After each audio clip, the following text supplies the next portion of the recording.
এই যে রেজাউল করিম আবরার সাহেব, তার সাথে এত বাহাস মুনাজারা করি, কিন্তু 15 তারিখে তারই দাওয়াতে উম্মার জাতীয় শিক্ষার পাঠ্যপুস্তক নিয়ে একটা কনফারেন্সের আয়োজন করেছে। আমি এবং আব্দুল্লাহ বিন আব্দুর রাজ্জাক আমরা দুইজন সেখানে রেখেছি। আবরার সাহেব আমাকে ওয়াদা করেছেন, আপনার সম্মান, আপনার সমস্ত কিছুর দায়ভার আমি নিয়েছি সাহেব, আপনি আসবেন। আমি তার দাওয়াত কবুল করেছি। কেন?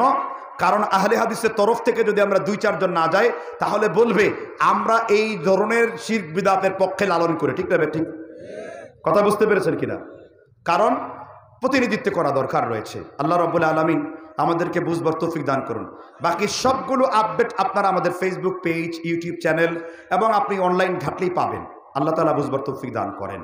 তাহলে যুবক ভাইদের প্রথম সবক ছিল মুতাশাব্বাল ইহুদ, ইহুদি খ্রিস্টানদের আর অনুসরণ করব না। এমন যুবকদেরকে আমি দেখতে চাই যে কেবল আমার রাসূলকে ভালোবাসে। সেই যুবককে কারা কারা হাত তুলে দেখাও তো দেখি। ইনশাআল্লাহ আমার যুবক ভাইরা হাত নামান। একটা হাদিস আপনাদেরকে আত্মস্থ করবে, বলবো হাদিস। আমি কিন্তু হাদিস ছাড়া কথা বলতে পারি না। কথা বুঝতে পারছেন কিনা? আমার উদাহরণ যেন ইবনে তাইমিয়া কিংবা আলবানির মতো হয়, কারণ আমি কোনো মুসি না যে আমার নজর জুতার দিকে থাকবে। কথা বুঝতে পারছেন কিনা? আমার নজর হাদিসের সেরতাজের দিকে থাকবে, আমার নজর আলবানির দিকে, আমার নজর ইবনে তাইমিয়ার দিকে। আমি এত মুচি না যে কোনো বক্তাকে কপি করে চলবো। আমি এমন এক জীবনী বানাবো যেন আলবানির কপি করি, যেন কথায় কথা হাদিস বলতে পারি। সহিহ বুখারীতে এসেছে, সহিহ ইবনে খুজাইমাতে এসেছে 5074 নম্বর হাদিস। নবী সাল্লাল্লাহু আলাইহি ওয়াসাল্লাম বলেন, যে ব্যক্তি শুধুমাত্র আল্লাহর রাসূলকে দ্বীনের জন্য ভালোবাসে, কাহাতাইনে ক্বালা দাম্মা সাব্বাবাতা ওয়াল উস্তা, এই যুবকের স্থান অন্য কোনো জায়গায় না, এই দুই আঙ্গুল যেই রকমের কাছাকাছি, ওই লোকটা রাসূলুল্লাহর জান্নাতে এতটা নিকটবর্তী স্থানে থাকবে। কি পাচ্ছেন তো? খালি মুখ দিয়ে গান গায়, রাসূল আমার ভালোবাসা, রাসূল আমার আলো আশা, কিন্তু রাসূলের ভালোবাসার গান গায়, মুখে দাড়ি নেই। রাসূলের হুব প্রকাশ করে টাকনুর নিচে কাপড়, রাসূলের হুব প্রকাশ করে সুন্নতি খাবার নাই, সুন্নতের ইত্তেবার কোনো গুরুত্ব নেই। মনে রাখবেন ভাই সব, এক একটা সুন্নত নবীজির এক একটা নূর। আপনি জীবনে কোনো বেড়ে নূরকে হারাবেন না। যত বেশি সুন্নত আমল করবেন, আপনার ব্যাংক অ্যাকাউন্ট তত সমৃদ্ধ হবে। খুঁজে খুঁজে নবীজির সুন্নতগুলোকে আঁকড়ে ধরে আমল করতে হবে। আহলে হাদিস তথা সালাফিদের তৈরি হয়েছিল নবীজির হারিয়ে যাওয়া সুন্নতগুলোকে। মান দাল্লা আলা খায়রিন ফালাহু মিসলু আজরি ফাইলি। মুসলিম শরীফের হাদিস, 574 নম্বর হাদিস, রিয়াদুস সালিহিন, ইমাম নববী রাহিমাহুল্লাহ, মুওয়াত্তা মুহাম্মদ, হানাফি মাযহাবের দ্বিতীয় শ্রেষ্ঠ ইমাম, ইমাম মুহাম্মদ, হাদিস 239 নম্বর পৃষ্ঠায় তিনি উল্লেখ করেছেন। আল্লাহ বুঝবার তৌফিক দান করুন, বলেন আমিন। তাহলে প্রথম পয়েন্টে আমরা কতগুলো মেসেজ নিলাম।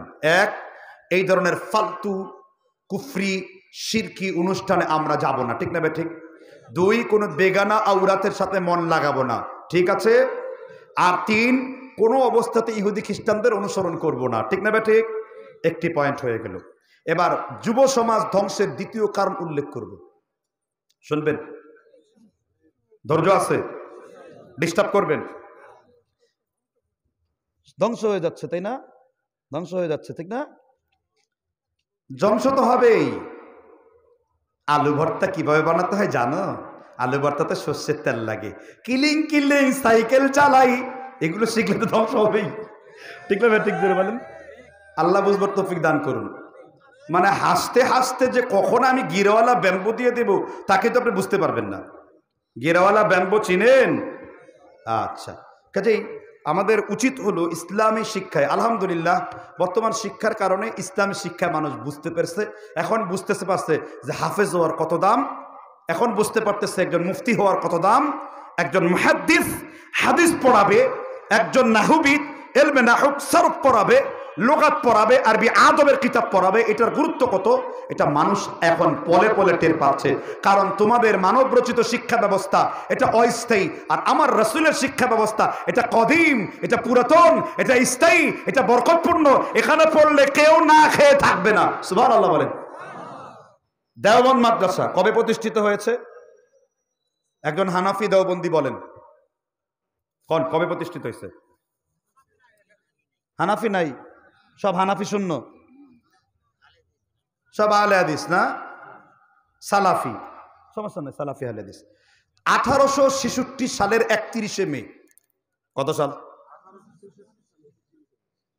আলহামদুলিল্লাহ 9 তারিখে মাহফিল করেছে আমার জামিরা মাদ্রাসায় 1852 সালে। দেওবন্দ মাদ্রাসারও আরো 14 বছর আগে আপনাদের রাজশাহী জেলার পুটিয়া জামিরা মাদ্রাসা প্রতিষ্ঠিত হয়েছে। তো বাড়িতে বসে বলেন সুবহানাল্লাহ।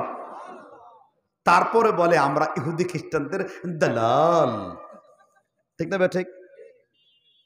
তো তোদের দেওবন্দ মাদ্রাসা যদি আমার জামিরা মাদ্রাসাই তো বড়, ঠিক না? এখনো দাওরা ছেলেরা ফারাক হয়, মোতাফারাক হচ্ছে। আমরা মুআদালা করার চেষ্টা করছি, ইস্তিয়াক মাদানির সাথে কথা বলেছি, অচিরে এখান থেকে সৌদি আরব মদিনা ইউনিভার্সিটিতে যাবে আলহামদুলিল্লাহ বলে। আমি দেওবন্দ মাদ্রাসার সমালোচনা করছি না, আমি সমালোচনা করছি না তাদেরও যারা দেওবন্দি।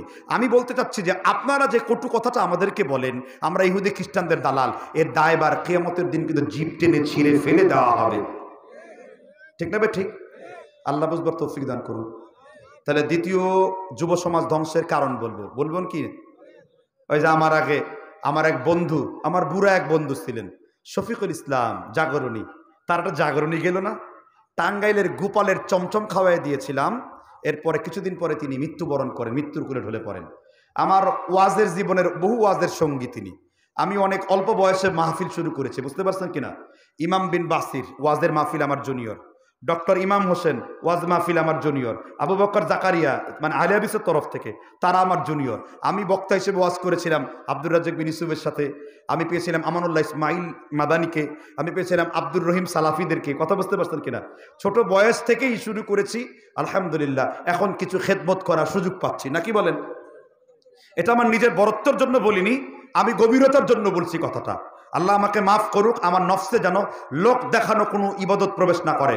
এখন মানুষকে হাসাবার কাদাবার ওয়াজ বন্ধ করে হেদায়েতের জন্য বক্তব্য করছি, আল্লাহর উপর ভরসা করে সঠিক কথা বলি, মানুষ যাতে করে আমার কথা শুনে একজন পথহারা উম্মত যেন তার সঠিক পথ পেয়ে যায়। আর কোনো মানুষকে গালি দেওয়ার পরিবর্তে দলিল দিয়ে তাদের সামনে আলোচনা করছি। এটার ফল এত পেয়েছি যে এখন হাজার হাজার মানুষ যেখানে যায় বলে সাহেব আপনার বক্তব্য শুনে আমি চেঞ্জ হয়ে যাচ্ছি, আপনার ওয়াজ শুনে আমি সহিহ আকীদা গ্রহণ করেছি আলহামদুলিল্লাহ।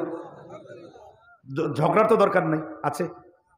আচ্ছা, যুব সমাজ ধ্বংসের দ্বিতীয় একটি ফান্ডামেন্টাল কজ হলো, মৌলিক কারণ হলো, বেসিক একটি কজ হলো জাওয়ালের ইস্তেমাল করা।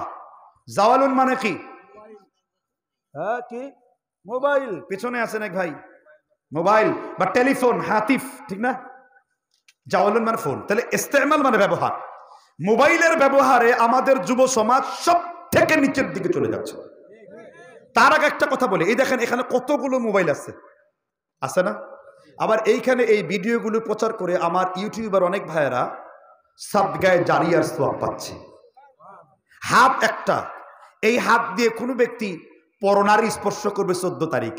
আবার এই হাত দিয়ে কোনো ব্যক্তি হাযুয়ামান কাবাইহি সুম্মা তাকাব্বারা আল্লাহু আকবার বলে নামাজে দাঁড়িয়ে যাবে, ঠিক না? ঠিক। এই একই ব্যক্তি দুইটা মাথা, ওয়াসাদ্দাকা বিল হুসনা ফাসানুয়াসসিরুহু লিল ওয়া কাযযাবা বিল হুসনা ফাসানুয়াসসিরুহু লিল, যে সত্যকে সুন্দর জানে, সূরা লায়লে আল্লাহ বলেছেন তার জন্য সত্যর রাস্তাকে আমি আল্লাহ সহজ করে দিই। আর যে মিথ্যার রাস্তাটাকে সুন্দর জানে, আমি আল্লাহ মিথ্যাটাকে তার জন্য সহজ করে দেই। এখন আপনি সিদ্ধান্ত নেবেন আপনি কি সত্যবাদী হবেন না মিথ্যাবাদী হবেন। একই মোবাইল কেউ, আমি নিজে ব্যবহার করি 2-3টা সেট, দামি দামি সেট সহ। কেন?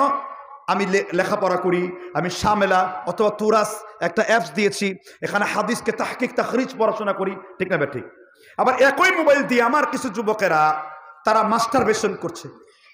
হুজুর মাস্টারবেশন তো বুঝি নাই, সেইটা আবার কি? একটু খুলে বলুন। খুলে বলতে তো হবেই। মাস্টারবেশন মানে হলো হস্তমৈথুন। হাতকে যারা তার স্ত্রী বানিয়েছে, কে? হাম্বলি মাযহাবে ফতোয়া রয়েছে হস্তমৈথুন জায়েজ।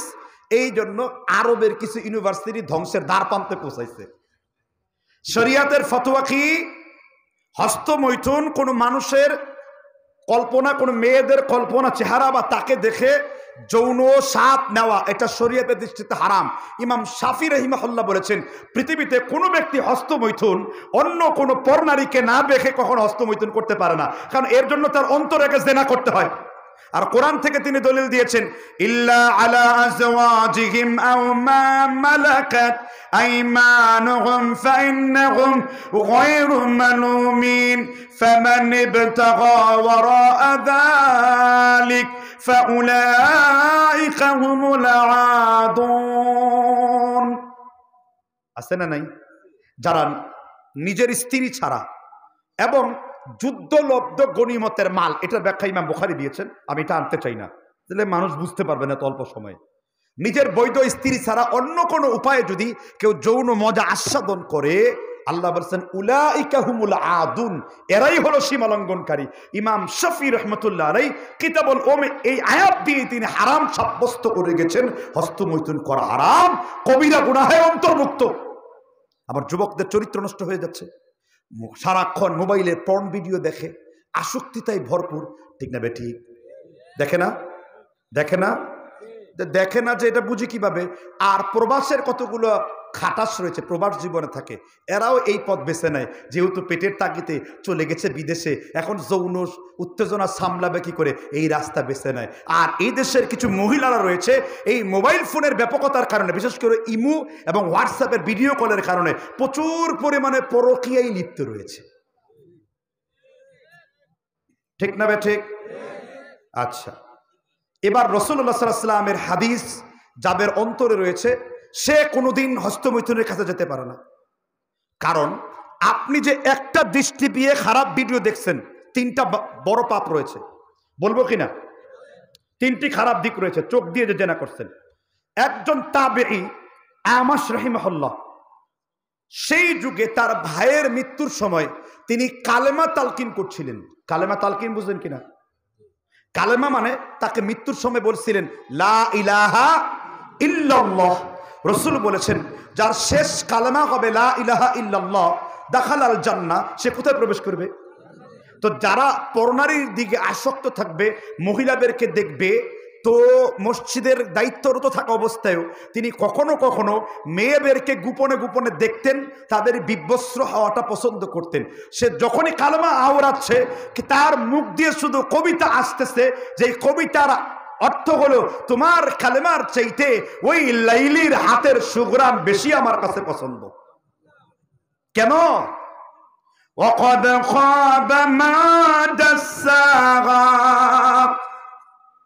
যে তার নফসকে যেদিকে পরিচালিত করেছে সে তাতেই ডুবে থাকবে। তার পূর্বের আয়াতে ক্বাদ আফলাহা মা সাক্কাহা, আর যে তার নফসকে বিশুদ্ধ করেছে সেই মুক্তি লাভ করেছে। সুবহানাল্লাহ বলে। আপনার চোখ নিকৃষ্ট, আর এই চোখ নষ্ট হওয়ার কারণে দ্বিতীয় সবথেকে বড় বিপদ হলো ভাই